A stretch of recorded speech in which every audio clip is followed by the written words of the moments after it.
Hello everyone and welcome to the video, and today we're going to be talking about how to get the Armor of Night.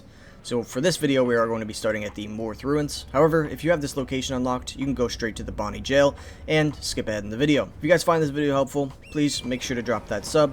I'm going to be making tons of Elden Ring content, and chances are if you need an item or anything, or even a build guide, I probably have a video on it. It helps me out a lot and I really appreciate it. But essentially, you're just going to follow along this path. It can be a little bit tricky because there's a lot of cave systems, narrow corridors, and I myself go the wrong way at some point. So just try to follow along as best you can, and once you climb up this ladder at normal speeds, you will arrive at the Bonnie Village. From here, you're just going to continue along the path.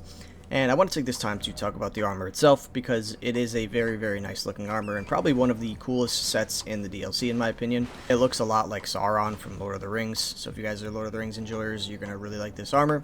It is a light armor, so it doesn't really give a whole lot of protection, but who really cares about protection at this point? So we're just going to continue along the path, and right here is where we're going to reach the Bonnie Jail, Site of Grace. So if you guys already had this location unlocked, this is where you're going to be starting from.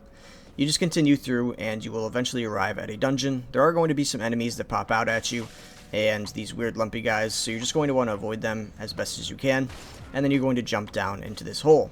You will arrive at a cave, and you're just going to go towards the narrow one. You take a left right there. You just want to be careful, there are slimes falling from the ceiling, but they're pretty easy to see. This is where I went the wrong way.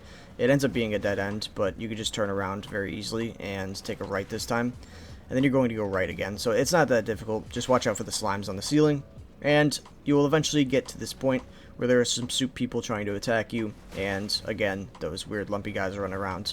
I don't know what it is about those guys, they look very strange, and I kind of like it. And I also want to note that this armor set does have a shield, and it kind of reminds me of the Glass Knight, I think it was called, from Dark Souls 2. And you'll eventually arrive at a big soup elevator, and you're just going to take this down. At the bottom, there is a boss fight, but you don't have to fight him. I would recommend probably fighting him at the end, because he does give a spear dash, and you could teleport back to the start of the dungeon to make it easier. But the Armor of Night will be sitting right there on that comfortable looking bed, and the shield is not very far from here. You're just going to walk up the stairs. You will have to kill one of these lumpy guys, but after you kill him, the shield will be sitting right there.